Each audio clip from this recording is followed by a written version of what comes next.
Naquela manhã chuvosa, minha vida desmoronou em um sussurro frio. Mãe, a partir de hoje sua casa não é mais sua. Não veio de um estranho, mas do meu próprio sangue. Em segundos, 50 anos de sacrifício se transformaram em pó diante dos meus olhos. Meu nome é Helena Meu nome é Helena Duarte, tenho 68 anos, sou professora de literatura aposentada, mãe de 2 filhos e avó de 3 netos que sempre foram minha razão de viver. Depois que meu marido faleceu de repente, há mais de 20 anos, carreguei sozinha o peso de sustentar e educar minha família. Nunca reclamei, acreditava que meu papel era cuidar, apoiar, proteger. Sempre fui conhecida por ser paciente, dedicada, alguém que sacrificava seus próprios sonhos pelo bem dos outros. Talvez por isso todos achassem que eu seria eternamente frágil, incapaz de reagir. Mas naquela manhã percebi que até a mulher mais doce pode se transformar quando é empurrada para o abismo. Minha vida, depois da aposentadoria, seguia um ritmo calmo, quase previsível. Todas as manhãs eu abria as janelas para sentir o cheiro do café recém-passado e deixava que a brisa leve entrasse pela sala. A varanda era meu refúgio. Dali via o movimento da rua, cumprimentava vizinhos antigos e às vezes trocava algumas palavras com a padroeira da mercearia da esquina. Era um bairro simples de Recife, mas com rostos conhecidos e histórias compartilhadas.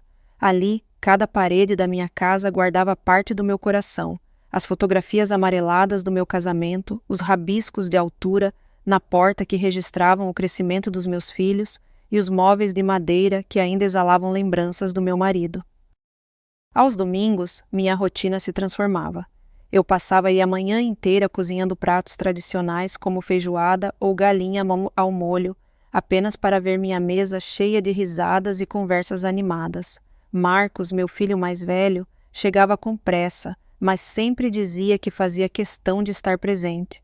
Ele trabalhava em um banco, vivia com ternos impecáveis e um discurso de quem carregava o mundo nos ombros. Mãe, a senhora já fez muito, agora é comigo. Deixe-me cuidar das suas contas, das suas finanças, a senhora não precisa se preocupar. Eu acreditava nele sem hesitar, orgulhosa por ver o menino que criei se transformar em um homem responsável. Minha filha, Ana, morava em São Paulo, distante, mas nunca ausente. Ligava-me quase todos os dias, preocupando-se até com detalhes pequenos. Mãe, está tomando direitinho os remédios? Está comendo bem? Precisa de ajuda com alguma coisa? Eu sorria diante daquela voz apressada, tentando aliviar sua ansiedade.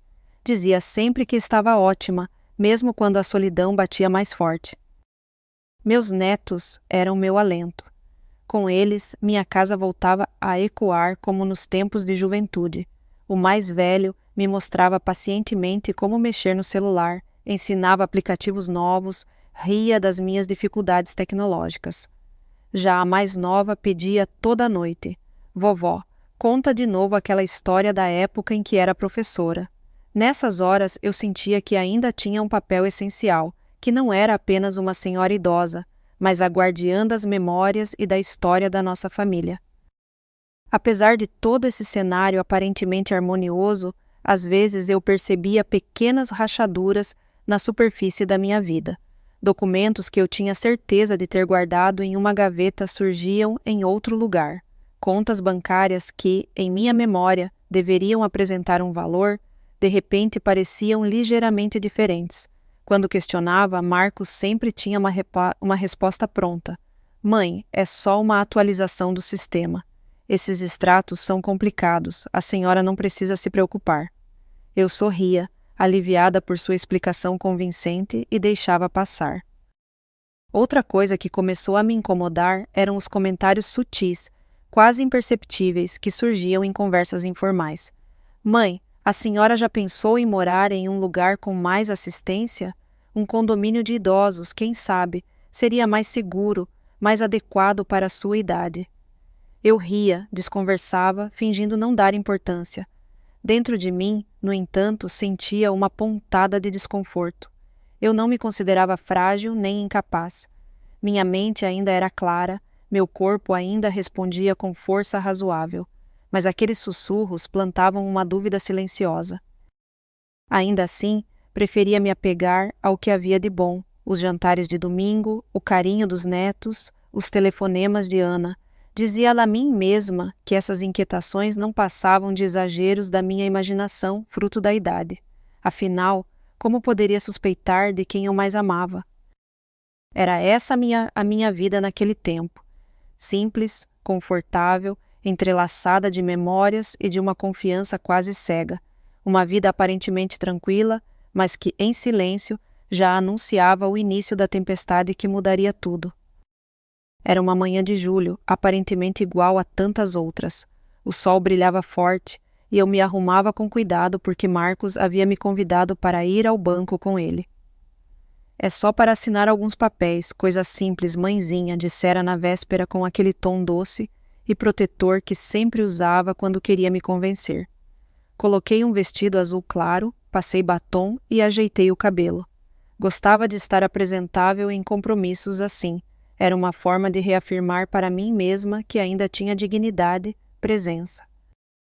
No carro, Marcos falava animado sobre investimentos, sobre oportunidades que surgiam para garantir meu futuro. Eu ouvia, sem entender todos os detalhes, mas confiava. Afinal, era meu filho, sangue do meu sangue.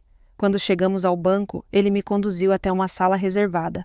Sobre a mesa havia uma pilha de documentos com meu nome em destaque.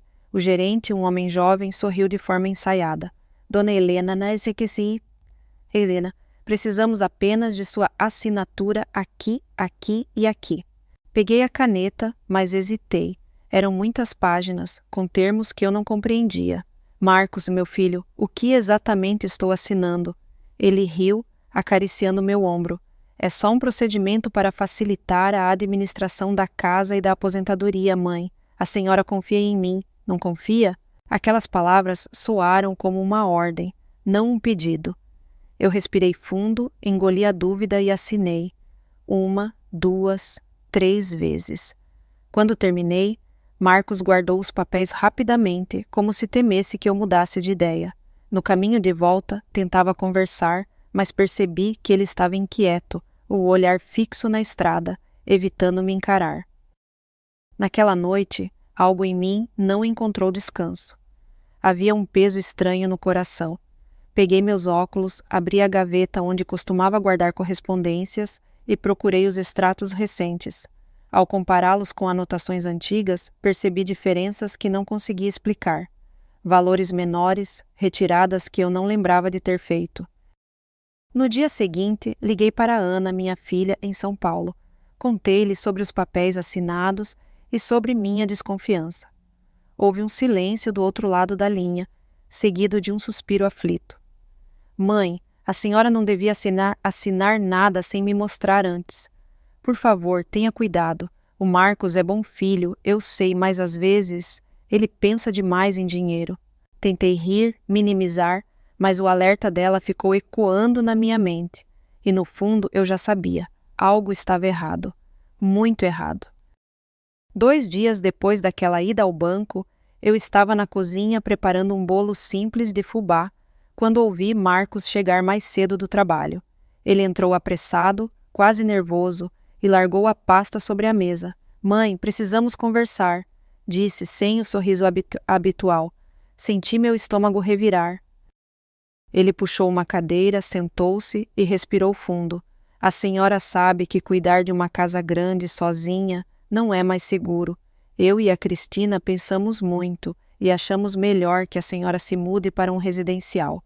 Lá tem enfermeiros, médicos, atividades, vai ser ótimo. Deixei a colher cair dentro da tigela. Um residencial? Marcos, esta é a minha casa.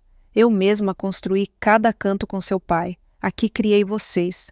Eu não quero sair. Ele me olhou com impaciência. Mãe, não é questão de querer ou não, é necessidade.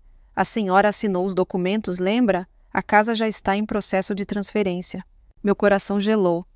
Transferência? Como assim? O que você fez, Marcos? Ele levantou-se, passando a mão pelos cabelos. Não adianta dramatizar. A senhora não entende de finanças nem de responsabilidades. Eu estou cuidando de tudo. Vai ser melhor para todos.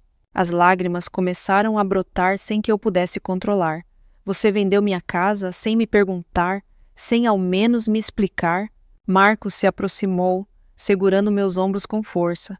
Eu não vendi nada ainda, mas sim, a casa não é mais só sua. Agora está no meu nome. Foi para garantir que nada de errado acontecesse. Confie em mim, mãe. Senti o chão desaparecer sob meus pés. Naquele instante compreendi o alcance da armadilha. As assinaturas que dei no banco não eram simples autorizações.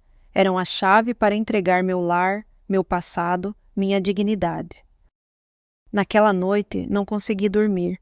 Caminhei pela casa como uma alma perdida, passando os dedos pelas fotografias, pelo sofá gasto onde Arnaldo costumava se sentar, pela porta do quarto ainda marcada pelas risadas das crianças.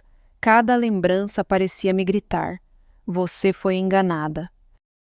De manhã, recebi uma visita inesperada. Era Dona Lúcia, vizinha antiga, trazendo um pote de doce de leite.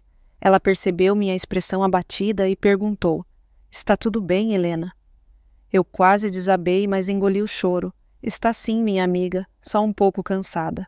Mas no fundo eu sabia. A partir daquele momento, minha vida nunca mais seria a mesma. Na semana seguinte, a situação atingiu seu auge. Eu havia combinado de ir com Marcos buscar meus netos na escola, mas em vez disso, ele chegou em casa sozinho, com uma pasta volumosa debaixo do braço. Mãe, precisamos resolver logo a questão da sua aposentadoria. Já falei com o advogado, está tudo pronto. Sentei-me à mesa, confusa. Que questão, Marcos? Minha aposentadoria sempre foi suficiente para mim. Não entendo. Ele suspirou, visivelmente irritado. É justamente isso. A senhora não entende. Esse dinheiro precisa ser administrado de forma responsável. Eu vou assumir. Já providenciei a mudança da conta para meu nome como gestor. É apenas um detalhe legal. Um detalhe legal? Repeti com a voz embargada. Você está tirando tudo de mim. Primeiro a casa, agora a minha aposentadoria? Eu não sou incapaz, Marcos. Ele bateu a mão na mesa, fazendo ecoar pela cozinha. Basta, mãe. A senhora não percebe que está velha? Que não consegue mais lidar com nada? Se não fosse por mim, já teria sido enganada 1000 vezes. Eu estou garantindo que tudo seja bem usado, que nada se perca. Senti uma onda de raiva misturada com desespero. Eu sempre cuidei de você, Marcos. Desde o dia em que nasceu, cada noite mal dormida, cada centavo economizado, cada lágrima engolida. E agora é assim que você me paga? Tomando de mim o pouco que ainda me resta? Ele desviou o olhar, visivelmente incomodado, mas não voltou atrás. Eu não estou roubando, estou protegendo. Um dia a senhora vai entender. Fiquei em silêncio, mas dentro de mim algo se partiu de maneira irreparável. Pela primeira vez, olhei para meu próprio filho e não vi mais o menino que eu havia criado. Vi um homem frio, calculista, capaz de me reduzir a um estorvo para conseguir o que queria. Naquela noite, sozinha em meu quarto, chorei até não ter mais lágrimas. Abracei a fotografia de Arnaldo e sussurrei: se estivesse aqui, não teria deixado isso acontecer. Me perdoe por ser tão ingênua. Mas, em meio ao choro, uma chama começou a se acender. Eu não sabia como, mas algo dentro de mim gritava que não seria o fim. Se Marcos acreditava que eu era fraca, ele estava prestes a descobrir o contrário. Quando fechei os olhos naquela noite de lágrimas, as lembranças começaram a vir em ondas, como se minha mente quisesse me lembrar de tudo o que vivi para chegar até ali. Vi-me novamente jovem, com pouco mais de 20 anos, segurando no colo um bebê franzino. Marcos, meu primeiro filho. Era 1978 e eu e Arnaldo tínhamos acabado de nos mudar para uma pequena casa alugada no subúrbio. O dinheiro era curto, mas o amor era abundante. Eu dava aulas em uma escola estadual, ganhando pouco, mas me sentindo realizada.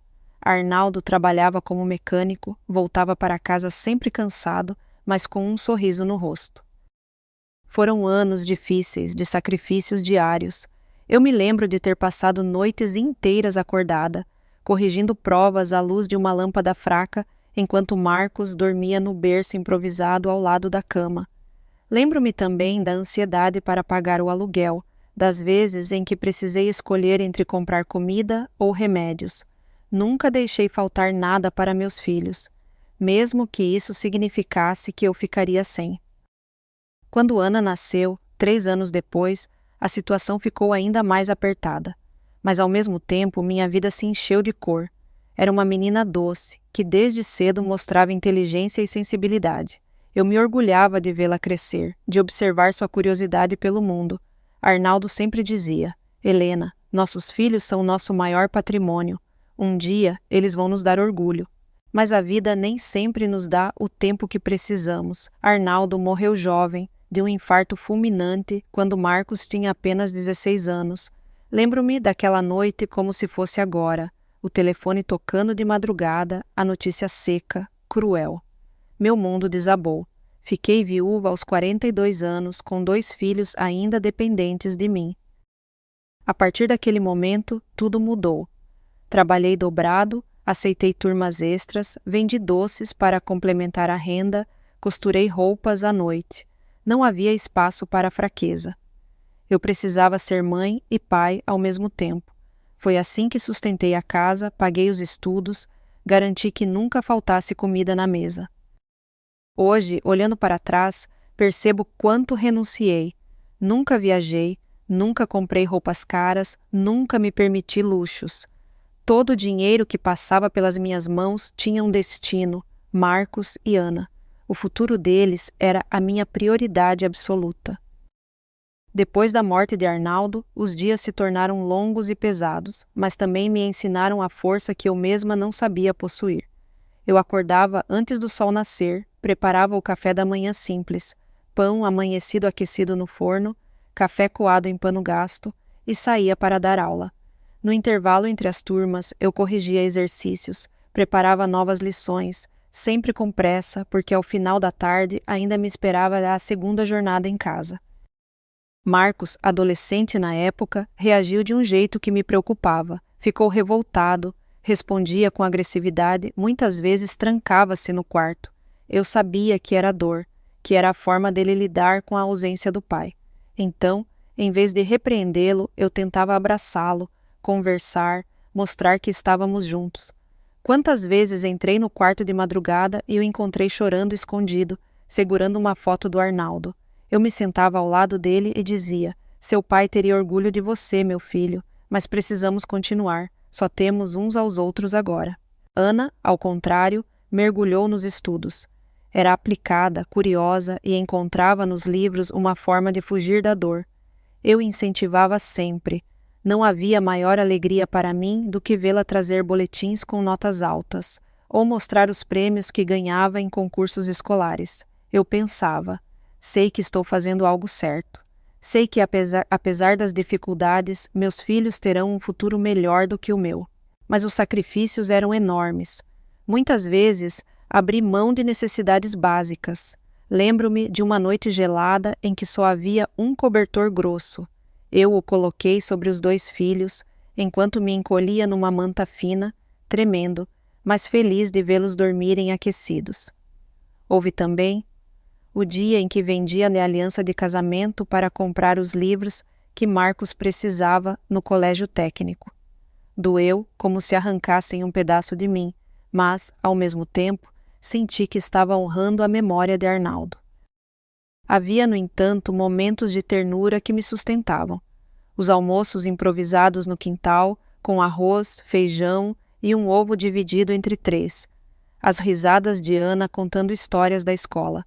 O brilho nos olhos de Marcos quando conseguiu o primeiro estágio em um banco.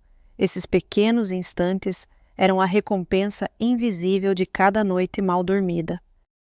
Eu me tornara especialista em transformar pouco em muito.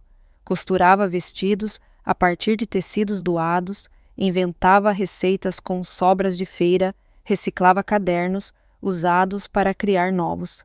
Cada detalhe era uma estratégia para economizar. Não havia espaço para egoísmo, apenas para sobrevivência. E mesmo assim, nunca deixei faltar amor. Meus filhos cresciam sabendo que, apesar da pobreza, havia uma mãe que lutava por eles com todas as forças. Eu me orgulhava de pensar que estava construindo não apenas adultos, mas seres humanos capazes de valorizar o esforço, a honestidade e a família.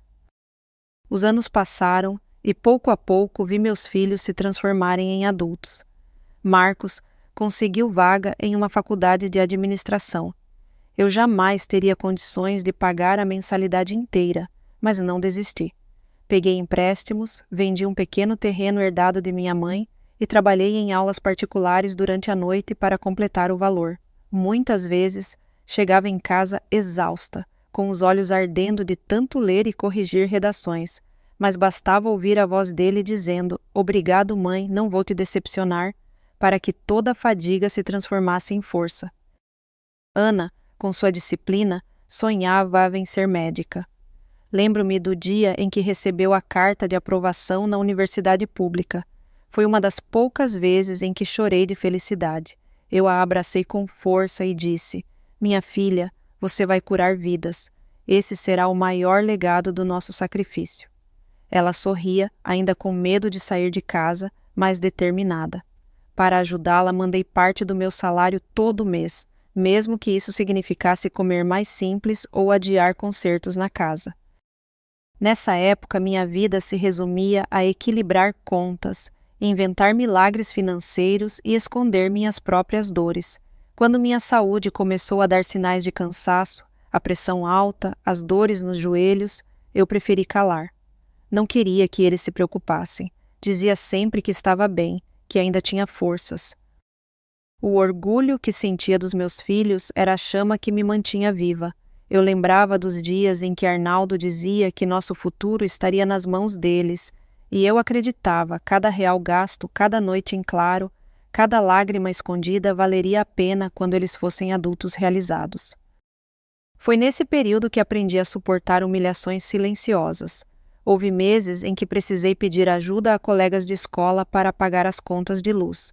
Houve vizinhos que murmuravam que eu não daria conta de criar 2 filhos sozinha. Mas eu nunca abaixei a cabeça. Pelo contrário, respondi a todos com trabalho. E de fato parecia que havia dado certo. Marcos se formou, conseguiu emprego em um banco renomado, passou a usar ternos caros e falar de investimentos que eu mal entendia. Ana, já médica residente, ligava para mim exausta, mas feliz, contando sobre pacientes e conquistas. Eu ouvia cada palavra com o coração inflado de orgulho. Por dentro dizia a mim mesma: valeu a pena. Todo o sacrifício, toda a privação, tudo o que deixei de viver, foi por eles. Eles são a prova de que eu não falhei. Mal sabia eu que, anos depois, justamente aquele filho em quem mais confiei transformaria todo esse esforço em uma ferida impossível de cicatrizar. Quando finalmente me aposentei, achei que pela primeira vez poderia pensar em mim mesma. Não que quisesse luxo ou descanso absoluto, mas sonhava em viajar, em visitar os lugares que sempre admirei nos livros de literatura que ensinava em sala de aula. Lisboa, Porto, talvez até Paris. Eram sonhos simples, mas que alimentavam minha alma. Com o tempo, consegui juntar algum dinheiro. Fiz economias silenciosas, cortei pequenos gastos, vendi algumas joias de família que estavam guardadas desde a época da minha mãe e até aluguei uma parte do quintal para um vizinho montar uma pequena oficina. Cada centavo que guardava era como um tijolo erguendo um futuro diferente, uma promessa de que eu ainda teria o direito de viver algo só meu. Mas mesmo aposentada, continuei vivendo em função da família. Quando Ana precisou de ajuda para terminar a residência médica, enviei parte das minhas economias. Quando Marcos comprou seu primeiro apartamento, ofereci um empréstimo sem cobrar nada em troca, apenas pedindo que cuidasse bem do imóvel. Eu acreditava que generosidade retornava em gratidão. As lembranças mais doces, contudo, estavam nos meus netos. Quando eles nasceram, senti renascer dentro de mim uma força inesperada. Cada vez que segurava um bebê no colo, era como se todo o peso das batalhas travadas desaparecesse. Dediquei-me a eles com a mesma entrega com que criei seus pais. Preparei lanches para a escola, inventei histórias para fazê-los dormir, cantei canções antigas que minha avó já cantava para mim. Foi também nessa fase que comecei a sentir os primeiros sinais de que a confiança cega pode ser perigosa. Eu entregava meus cartões a Marcos, para que pagasse contas, deixava-o acessar minhas senhas de banco, acreditando que ele estava apenas facilitando minha vida. Mãe, a senhora não precisa se preocupar com essas coisas complicadas. Eu resolvo tudo. Eu sorria, satisfeita, pensando que era prova de carinho e cuidado. Agora, olhando para trás, percebo. Eu estava, sem saber, abrindo mão de minha própria independência. Cada assinatura em branco, cada senha entregue, cada silêncio diante de uma explicação apressada foi, na verdade, um tijolo no muro que ele erguia entre mim e a minha liberdade. E é essa a parte mais dolorosa das minhas memórias. Não foram apenas os anos de trabalho, as noites sem dormir ou os sacrifícios incontáveis. Foi a confiança, o amor absoluto, a entrega sem reservas, tudo isso colocado nas mãos de quem, no futuro, escolheria me trair. Naquela noite em que terminei de recordar minha trajetória, senti um nó na garganta. Eu havia dado tudo, juventude, saúde, sonhos. Em troca, esperava apenas respeito e gratidão. Mas o que recebi foi silêncio, manipulação e a ameaça de perder não apenas minha casa, mas também minha dignidade. Fechei os olhos e sussurrei para mim mesma: Helena, você não pode deixar que todo esse passado de luta seja apagado assim. Você não lutou tanto para terminar derrotada. A primeira pista concreta apareceu por acaso, em uma tarde abafada de fevereiro. Eu procurava meu óculos de leitura na sala quando vi, sobre a mesa, um envelope aberto com o timbre do banco. Reconheci meu nome, mas o documento estava em letras miúdas, cheias de termos técnicos. Antes que pudesse analisar direito, Marcos entrou e, com um gesto rápido, recolheu o papel. Coisa de rotina, mãe, nada importante, disse, forçando um sorriso. Naquele instante, algo dentro de mim estalou. Pela primeira vez, a dúvida venceu a confiança cega. Decidi observar. Comecei a prestar atenção a cada movimento, a cada detalhe. Percebi que Marcos estava sempre ansioso quando eu mencionava dinheiro. E mais, reparei que nas quintas-feiras, Cristina, minha nora, vinha me visitar com sucos verdes preparados para minha saúde. Eles tinham um gosto amargo, deixavam-me sonolenta. Às vezes, após bebê-los, eu dormia a tarde inteira sem perceber o tempo passar. Numa dessas quintas, decidi fingir. Esperei que Cristina saísse, levei o copo para a cozinha e despejei o líquido em uma planta no quintal. Dias depois, percebi que as folhas estavam murchando de maneira estranha. Um arrepio percorreu minha espinha. O choque veio quando, por curiosidade, pedi a um vizinho farmacêutico que analisasse discretamente uma amostra. O resultado, traços de substâncias sedativas. Eu senti as pernas fraquejarem. A traição não era apenas financeira. Estavam tentando me transformar em uma mulher incapaz, confusa, dependente. Naquela noite, deitada na cama, encarei o teto escuro e pensei: meu próprio filho está me envenenando de mansinho para roubar o que é meu. A dor foi tão aguda que parecia física. Mas junto dela, nasceu algo que eu não sentia há muito tempo, uma chama de determinação. Não seria fácil. Mas eu, Helena Duarte, que já tinha enfrentado a viuvez, a pobreza e a solidão, não permitiria que minha história terminasse assim. No dia seguinte àquela descoberta, acordei com os olhos inchados, mas com a mente mais clara do que nunca. Se até então eu havia chorado e me desesperado, a partir daquele momento decidi que usaria minha lucidez como arma. Eu não era a mulher frágil que Marcos acreditava manipular. Comecei a agir em silêncio. Instalei no meu próprio celular o aplicativo do banco, criando uma senha que ninguém conhecia. Passei a conferir cada movimentação, transferências estranhas, valores retirados em horários que eu jamais iria ao banco. Tudo registrado em capturas de tela. Criei uma pasta escondida no fundo do guarda-roupa, onde guardava extratos impressos, fotos e anotações detalhadas. Cristina continuava trazendo sucos às quintas. Fingindo ingenuidade, eu os recebia com gratidão exagerada. Você é um anjo, minha filha. Não sei o que seria de mim sem esse cuidado. Por dentro, cada gole que eu fingia beber era um punhal que eu segurava com firmeza. Em segredo, despejava o conteúdo em pequenos frascos de vidro que guardava cuidadosamente. Numa tarde, confidenciei minhas suspeitas a Lúcia, a vizinha do lado. Vi nos olhos dela o choque e a indignação. Helena, isso é gravíssimo. A senhora não pode enfrentar sozinha. Foi ela quem me apresentou a um amigo de confiança, um médico aposentado. Ele veio até minha casa como se fosse uma visita casual, mediu minha pressão, fez perguntas e discretamente coletou fios do meu cabelo para análise toxicológica. Quando os resultados chegaram, não havia mais dúvida. Traços consistentes de benzodiazepínicos usados de forma contínua. Meu coração doía, mas minha mente se fortalecia. A cada prova reunida, eu sentia como se estivesse reconstruindo as rédeas da minha vida. Já não era apenas uma vítima, estava me tornando investigadora da minha própria história. Numa noite silenciosa, sentei-me diante do espelho e falei em voz baixa. Marcos pensa que está no controle, mas agora é a minha vez de escrever o final dessa história de maestria. Com o passar das semanas, o quadro tornou-se cada vez mais claro. Já não eram apenas movimentações suspeitas no banco ou substâncias nos sucos. Era um plano arquitetado para me reduzir a nada. Descobri isso de forma brutal, ao ouvir por acaso uma conversa entre Marcos e Cristina. Era uma noite quente. Eu fingia estar dormindo no sofá quando eles entraram na sala, acreditando que eu não os escutava. Marcos falava baixo, mas cada palavra caía como uma facada. Assim que ela assinar os últimos papéis, vendemos a casa. Com o dinheiro da aposentadoria e do imóvel, conseguimos pagar o residencial por uns 2 anos. Depois a natureza se encarrega. Cristina respondeu com uma risada curta. Aumentei um pouco a dose no suco. Ela anda mais sonolenta, mais esquecida.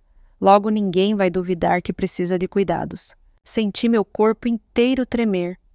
Meu próprio filho calculava não apenas meus bens, mas os anos que ainda me restavam de vida. Minha nora, que tantas vezes me abraçara, envenenava-me com calma para reforçar a imagem de fragilidade. Naquela madrugada chorei em silêncio, abraçada a um porta-retrato de quando Marcos ainda era criança.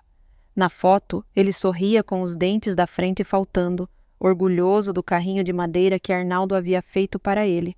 Olhei para aquela imagem e me perguntei em que momento aquele menino se transformou nesse homem frio. Mas, ao amanhecer, algo mudou dentro de mim. Lavei o rosto, olhei-me no espelho e vi não uma vítima, mas uma mulher que tinha sobrevivido a tudo. Pobreza, viuvez, noites intermináveis de trabalho. Eu não permitiria que minha história terminasse reduzida a pó pelas mãos do próprio filho. Foi nesse momento que decidi. Não choraria mais. A partir dali, começaria a planejar minha reação. Marcos acreditava que estava vencendo, mas eu usaria essa ilusão contra ele. Se queria me ver como fraca, eu lhe mostraria que subestimar uma mãe é o maior erro que um filho pode cometer. Depois daquela madrugada de revelação, decidi que não choraria mais. Eu precisava agir, mas agir com cautela. Se enfrentasse Marcos e Cristina de frente, eles poderiam inverter a narrativa, acusar-me de estar confusa ou paranoica. Eu conhecia bem a estratégia deles. Então, seria astuta. Fingiria fragilidade para ganhar tempo, enquanto, em silêncio, construiria minha vingança. Meu primeiro passo foi garantir apoio.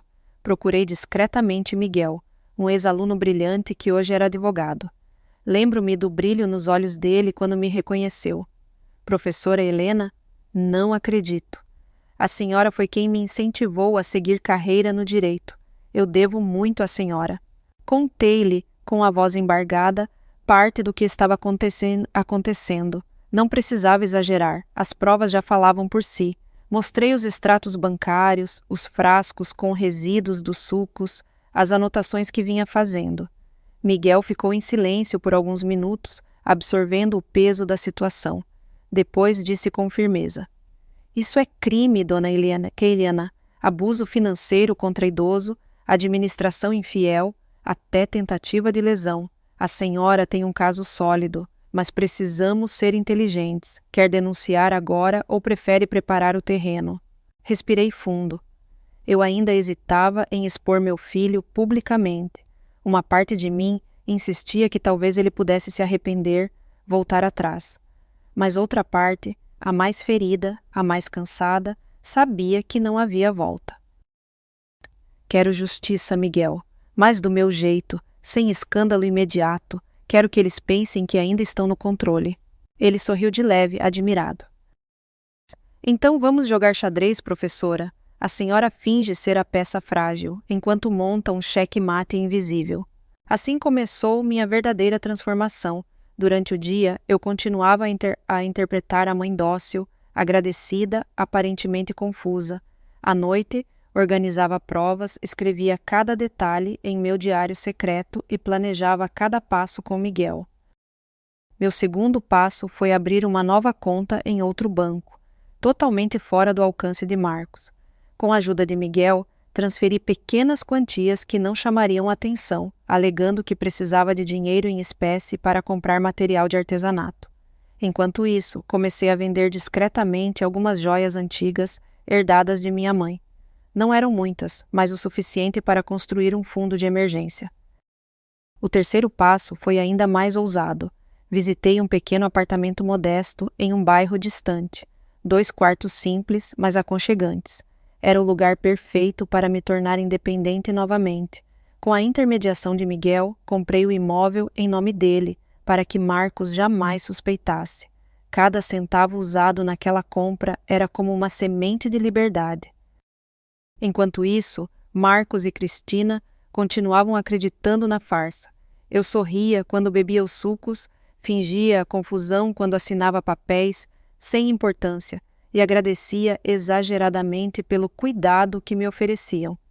Eles não sabiam que cada gesto estava sendo documentado, cada palavra gravada discretamente no meu celular. Dentro de mim, a dor da traição permanecia, mas já não era paralisante. Pelo contrário, era combustível. Eu já não era apenas uma mãe enganada. Eu era uma mulher em guerra, silenciosa, mas determinada. O passo seguinte foi consolidar provas. Miguel sugeriu que eu não tivesse pressa. Quanto mais eles acreditarem que estão vencendo, mais descuidados ficarão. E cada descuido será uma arma a nosso favor. Concordei. Assim, instalei discretamente um aplicativo de gravação no meu celular que se ativava sozinho quando alguém se aproximava da sala ou do meu quarto. As conversas que captei eram estarrecedoras. Numa delas, ouvi Marcos dizer: assim que ela se mudar para o residencial, vendemos a casa de praia. Vai dar um bom dinheiro. E Cristina, com aquele tom calculista, respondeu: não se preocupe. Já aumentei a dose no suco. Ela assina qualquer coisa sem perceber. Cada palavra era como uma faca, mas também uma confirmação de que eu estava no caminho certo. Guardei os áudios em pendrives que escondia em diferentes locais da nova casa. Enquanto fingia fraqueza, também comecei a treinar minha força. Secretamente, aceitei as aulas de direção que Miguel me arranjou. Nunca havia dirigido, porque Arnaldo sempre fazia questão de conduzir o carro da família. Mais tarde, Marcos insistiu em assumir esse papel, para me poupar. Agora, aprender a dirigir significava conquistar de volta a minha autonomia. Cada manhã de terça-feira, Miguel me emprestava o carro. Eu tremia no volante, mas semana após semana fui dominando no medo. Quando finalmente tirei minha habilitação, escondi o documento em um cofre no apartamento novo. Era meu símbolo de liberdade. Outra estratégia foi manipular a narrativa. Comecei a deixar pequenas pistas na casa antiga, suficientes para gerar inquietação, mas não suspeitas definitivas. Uma gaveta meio vazia, um porta-retrato desaparecido, um caderno com anotações enigmáticas. Marcos e Cristina não percebiam de imediato, mas eu sabia que, aos poucos, sentiriam que algo estava fora do lugar. A dúvida corroeria a confiança deles. Paralelamente, Miguel elaborava documentos jurídicos que pareciam favorecer Marcos, mas na verdade estavam cheios de cláusulas ocultas, procurações limitadas, testamentos com salvaguardas, transferências condicionais. É como dar a ele uma chave que parece abrir todas as portas, mas que na prática Não abre nenhuma sem acionar um alarme silencioso, explicava Miguel com um sorriso astuto. Enquanto meus algozes acreditavam que estavam cada vez mais próximos de controlar tudo, na verdade se enredavam em minha teia. Eu, que sempre fui a professora dedicada, agora me tornava estrategista. Já não era apenas uma sobrevivente. Eu estava me preparando para a virada. Cada noite, antes de dormir, eu olhava para o retrato de Arnaldo e murmurava: espere, meu amor, logo eles verão quem realmente sou. Logo descobrirão que não se deve subestimar uma mãe. O jogo começou a virar de verdade quando decidi transformar a fragilidade que eles me atribuíram em arma. Passei a interpretar o papel da velha confusa com tanta perfeição que até eu mesma, às vezes, duvidava da própria atuação. Esquecia de propósito onde havia deixado as chaves, perguntava 2 vezes a mesma coisa, ria das próprias distrações. Marcos me olhava com superioridade e dizia para Cristina: está vendo? Ela já não tem noção das coisas. Melhor resolver logo antes que seja tarde. Eu engolia o veneno das palavras, mas por dentro sorria. Cada gesto meu o fazia acreditar que seu plano avançava. Na realidade, era ele quem se afundava mais. Com a ajuda de Miguel, montamos uma armadilha financeira.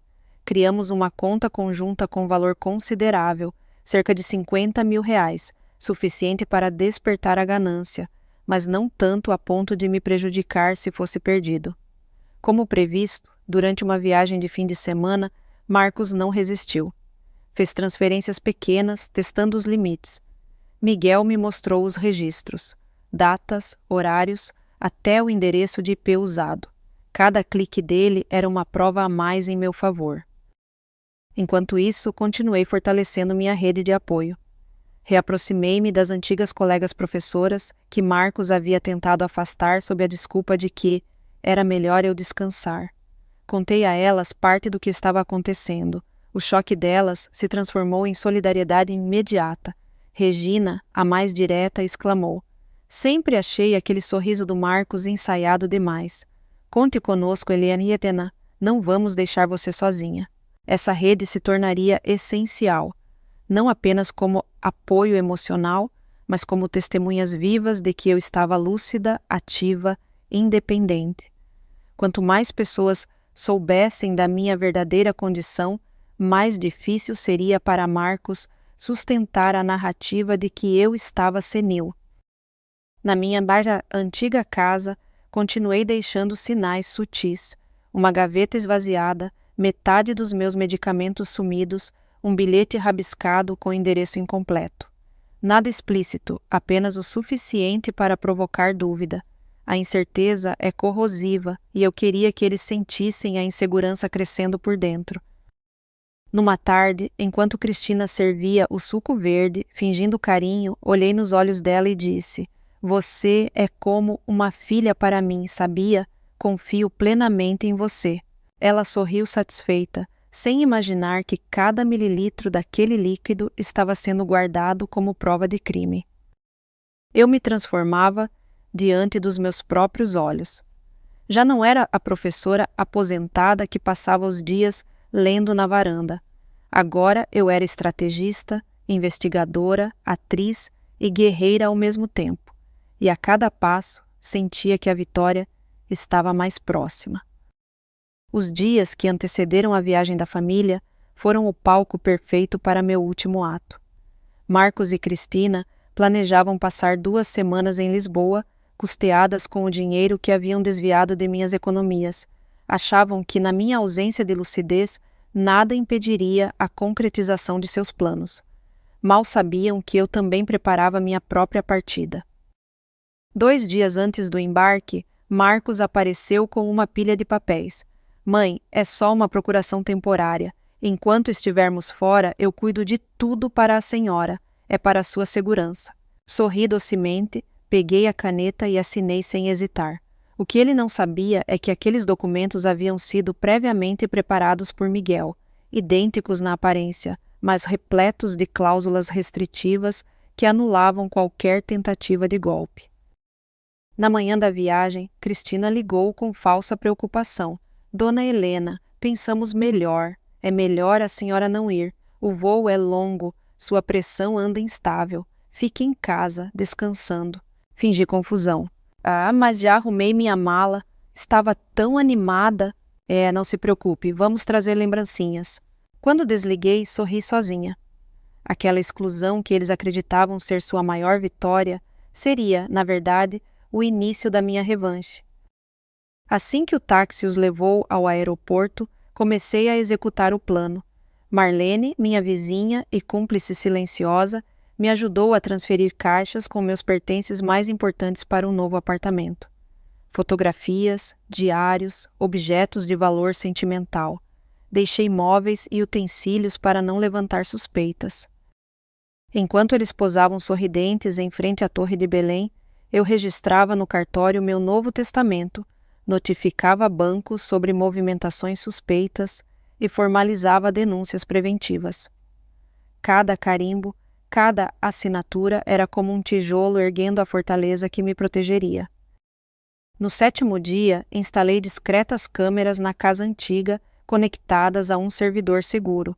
Queria testemunhar o exato momento em que Marcos e Cristina descobrissem que eu não era a vítima indefesa que imaginavam. Preparei também uma carta formal, acompanhada de cópias de extratos, análises toxicológicas e gravações. Sobre a mesa da sala, deixei-a em envelope lacrado, ao lado de uma caixa com os frascos de sucos rotulados. Minha assinatura firme no rodapé era o selo final de que eu estava no comando. Na véspera do retorno deles, ainda tive a ousadia de ir até o apartamento luxuoso em que viviam. Usei a chave que Marcos havia me dado para emergências e deixei sobre a cama do casal um envelope contendo uma foto minha com Miguel e o delegado responsável pelo caso. Era a prova silenciosa de que a rede de proteção já estava armada. Na manhã seguinte, arrumei-me com cuidado, vesti um vestido azul petróleo e passei batom vermelho. Olhei no espelho e murmurei: "Hoje é dia de prova, meu filho, e você não estudou o suficiente."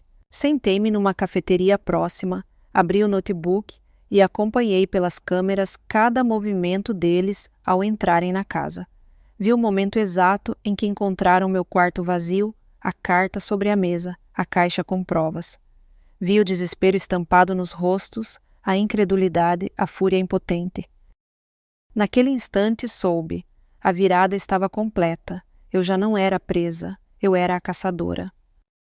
Quando vi, pelas câmeras, Marcos e Cristina lendo minha carta, percebi que não precisava mais assistir ao resto. Fechei o notebook, paguei meu café e caminhei lentamente pela calçada, sentindo o vento no rosto. Pela primeira vez em muitos meses, não carregava medo. Era como se cada passo fosse uma libertação silenciosa. Naquela mesma tarde, recebi uma ligação de Miguel.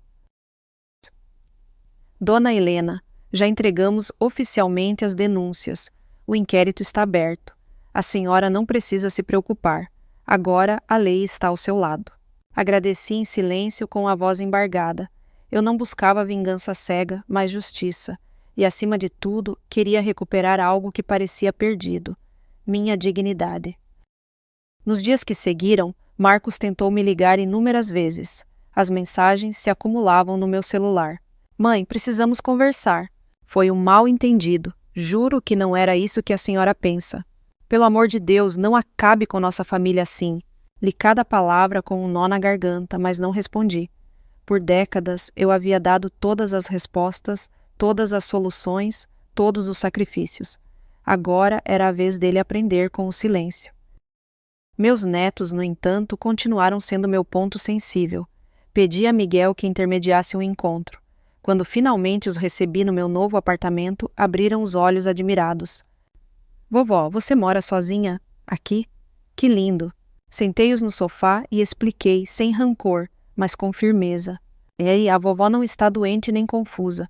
Apenas precisou tomar algumas decisões para se proteger, mas eu continuo sendo a mesma avó que faz bolo e conta histórias. O mais velho, de 15 anos, me olhou com seriedade inesperada. "Eu sempre soube que a senhora era forte." Essas palavras bastaram para curar feridas profundas. As semanas seguintes foram marcadas por silêncio e recomeço. No meu novo apartamento, simples mas só meu, Aprendi a saborear coisas pequenas: o café passado por minhas próprias mãos, o prazer de dirigir até a feira, a liberdade de trancar a porta, sabendo que ninguém tinha poder sobre mim. Pela primeira vez em anos, sentia-me dona da própria vida. O processo contra Marcos e Cristina seguiu seu curso. Com as provas reunidas, a Justiça determinou a devolução dos valores desviados e restringiu o acesso deles aos meus bens. Cristina ainda enfrentava acusações pelas substâncias encontradas nos sucos. Eu acompanhei tudo com serenidade. Não havia alegria no sofrimento deles, apenas a certeza de que a verdade, enfim, tinha vindo à tona. Numa tarde calma, sentei-me na varanda com um diário antigo. Nele, encontrei uma frase que havia anotado décadas antes para uma aula sobre ética. A justiça sem misericórdia é crueldade. A misericórdia sem justiça é a mãe da dissolução. Sorri pensativa. Talvez ainda houvesse espaço para algum tipo de perdão no futuro, mas não antes que meu filho entendesse a lição mais importante, que ações têm consequências. Hoje que me pôs aos 68 anos, posso dizer que não sou mais a mesma mulher que começou essa jornada. Deixei de ser apenas mãe e avó, dedicada para redescobrir minha própria força. Entendi que amor não pode ser confundido com submissão e que ninguém, nem mesmo um filho, tem o direito de roubar a dignidade de quem o criou. Se há algo que quero deixar como mensagem, é isto: nunca subestimem uma mulher que dedicou a vida inteira aos outros, porque quando tudo parece perdido, é justamente dela que nasce a coragem de mudar o próprio destino. Olhei para meus netos brincando na sala e pensei: o futuro ainda tem luz. Talvez um dia Marcos entenda o que significou cada lágrima, cada renúncia, cada batalha silenciosa. Mas até lá, sigo firme, vivendo minha liberdade tardia com orgulho. Afinal, nunca é tarde para escolher a si mesma.